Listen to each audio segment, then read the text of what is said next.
Hey guys, men's dating coach here, Harry Wilmington, founder of introvertdatingsuccess.com.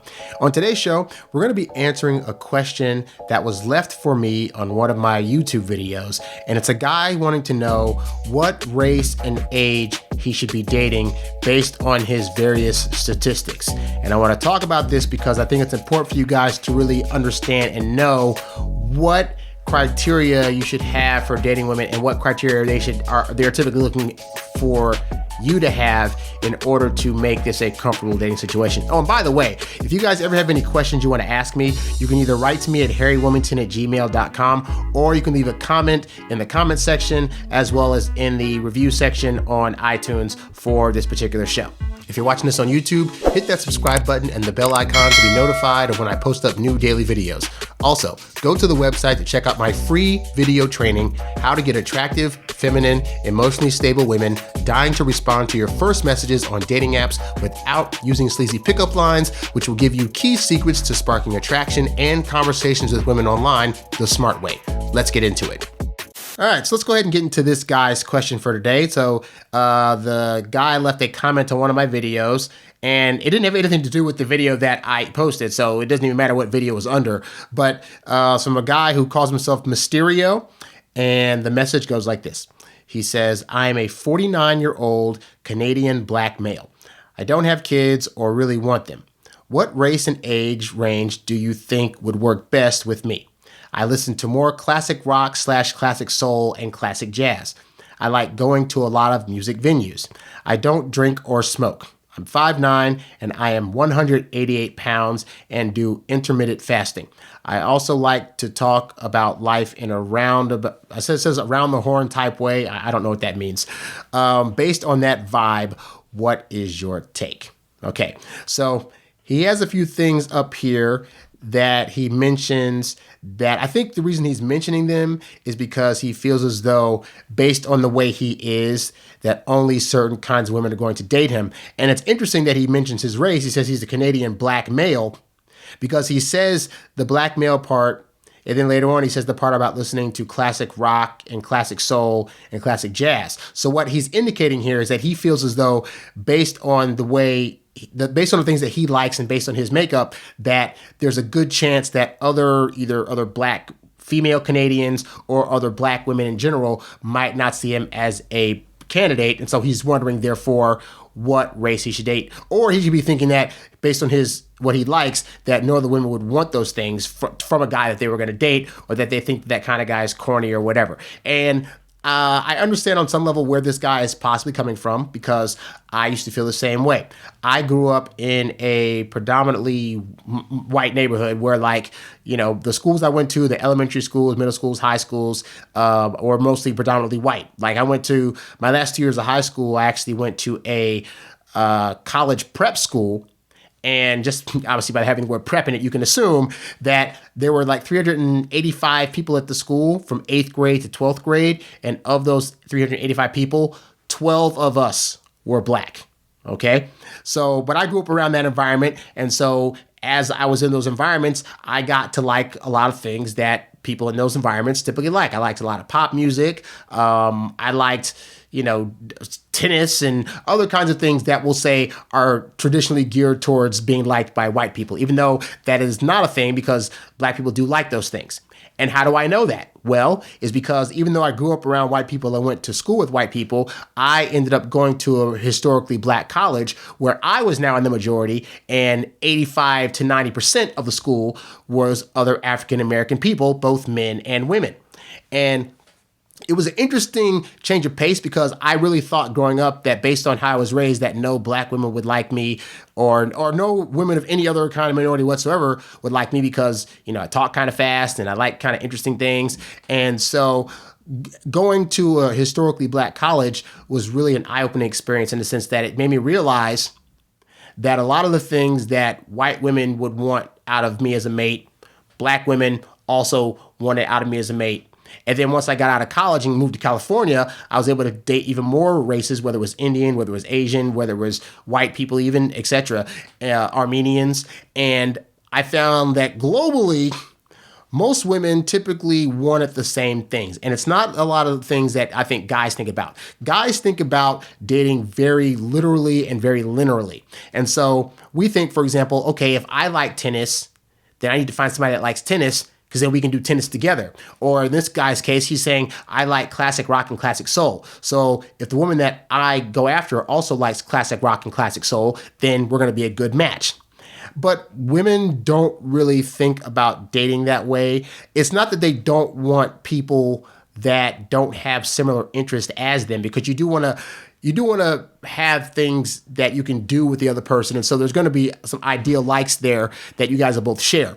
But women don't need you to like and or be everything that they are in order for them to like you. In fact, a lot of times they like a guy that has differing interests because it allows their life to expand. You got to think about the fact that a woman's with herself every single day. So let's say a woman that he meets also happens to like classic rock and classic soul. Well, I mean, that's great because they can go to, concerts together and, have the similar music style. But she would also be equally as happy dating somebody that liked straight hip hop or just country or polka. Heck, I'm a black dude that likes listening to Weird Al Yankovic.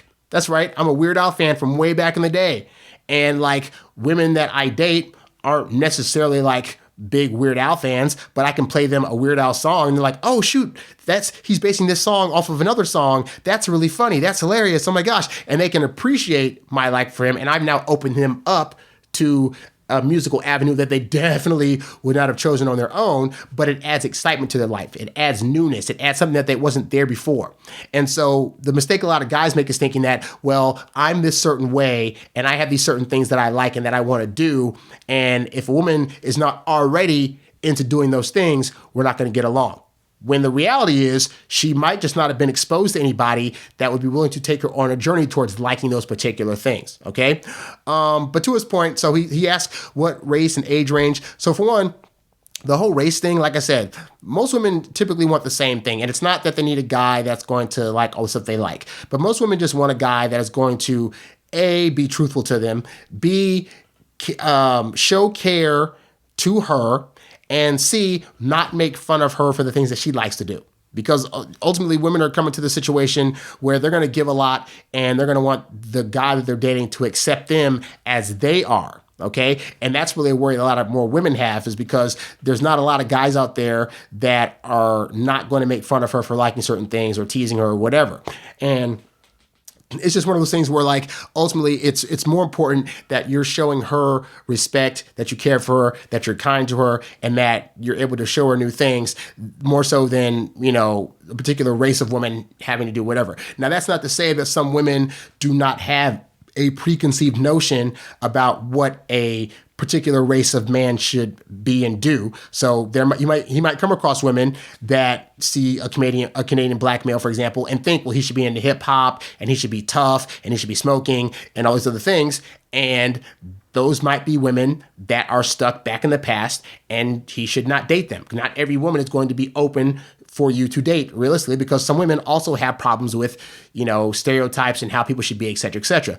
But for the most part, if you're putting your good foot out there and you're showing yourself to be a decent man and you're just trying to do right by women, most women that are we'll say of sound mind, because there are women that aren't of sound mind and that will go after bad boys and jerks and get themselves into horrible situations, but the ones that are of sound mind and are looking for a viable partner, then it won't necessarily matter so much what the race is. And we could argue all day about, like, well, race is still a factor. Then what if, this guy's black and when he dates is white, and then what's her family going to think, yada, yada, yada. Those dynamics will come into play. But in terms of the initial contact or connection with the person, that's not going to matter as much as how you're treating this particular person. Now, in answer to his question about age range, the nice thing about being a guy is that as we get older, our choice of who we can date also gets bigger and better. So, for example, for you guys that are here listening to this that are probably 25, maybe 30 years old, the range of women that are going to want to date you is going to be a lot smaller. One, because most women are looking for guys that are set in some form or fashion in their lifestyle or have a level of confidence that actually surpasses theirs. And most guys between 25 and 30 aren't quite there yet. They're still trying to figure themselves out. They might not be the most confident guy in the world, and women can sniff that out and sense it. Now, as you get older, ideally, you become more secure in who you are. You start to be able to like really show that you are, about chasing your goals, and it's not so much about the goal for having to get women, which ironically enough makes more women want to date you. Okay. So your range expands. So this guy's 49. At 25 to 30, your range is probably, if you're just okay to average with women, is probably somewhere between like, I'd say like 21, 22 to maybe like 33, 34. Once you get to your late 30s and then your 40s and your late 40s, your dating range can now go from like 18, 19 all the way up to your age and a little bit higher. And that's simply because more women are going to find you attractive as you become older. They start liking the gray hairs on your chin. They start liking the fact that you have more confidence in them. They like the fact that you're a leader. They like the fact that you are somewhat steady in your job and can make money. There's an abundance of reasons why an older guy is going to be more desirable to women than a younger guy. So for this guy that's 49, he actually has a wide range. But the caveat is you still have to have a level of confidence about you that signals to women that you are worthy of being dated. And so if you have that level of confidence at 30, you can get a big range of women simply because your confidence is so much better than theirs that it's going to supersede theirs, and they're going to see you as a desirable candidate. If you're at 49 and you're not that confident about yourself, you still are kind of like wishy-washy about what you're trying to do with your life, you're still really trying to chase relationships more so than your purpose, then you're still going to have a hard time. So all this stuff really boils down to like knowing yourself, being confident, and then recognizing that what your sexual marketplace value is at any given time and that you are worth dating. If you don't have those things, then it doesn't matter what race or what age the woman is, they're not going to find you attractive. I dated women who weren't of my race who said I was the first black guy that they dated, and part of that was just because my level of confidence came through, versus I've had women that were of my race that would not date me because at the time I was trying to date them, I was not all that confident and I was not assured of myself. I was not at a good place in my life, and so those ones kind of fell to the wayside. So those are, I just want to point this out because these little things here about like what kind of music you like or what you like to do for fun or whatever, those things are important in terms of like dating, in terms of going on actual dates and stuff. But in terms of like getting to know a person, in terms of being able to like keep them around long term, those things aren't as important as, like I said, the level of confidence, your ability to lead, et cetera, et cetera. Because I've been that guy who took women on fantabulous dates to, we had similar music taste in common. We like to do similar things, go to concerts, go to parks, whatever. And I would do these dates and still not hold on to these women. Versus once I got a level of confidence, I could take a woman on next to no date and still get like regular hookups and have her regularly come to my place and regularly cooking me stuff simply because I was the kind of man in my own person outside of the stuff I could do for her that she really admired and desired. Okay. So focus more on those things more, and your race and age. I know it seems like it's going to be a big deal that you got to try to figure out like, well, will white women date me more because I like classic rock, or will Asian women want to date me more because I like going to music venues? Like ultimately, none of that stuff is as important as the stuff I talked about. So focus on those things instead, and you'll get the results that you want. Thanks for watching this episode of the Introvert Dating Success Show. If you found the info in this episode to be helpful, please show your support by clicking on the tip jar tab, the link of which can be found at the website and in the description below. While there, you can also download a free copy of my ebook, Texting Like a Boss, where you'll learn the kinds of texts that really attract women. Be sure to like, share, subscribe, and leave a comment on this episode, and catch new episodes 7 days a week right here on YouTube or wherever podcasts can be found. In the meantime, be sure to check out some other episodes so that you too can learn to date as your introverted self while still getting your precious alone time. Thanks for watching, and I'll catch you next time. Peace.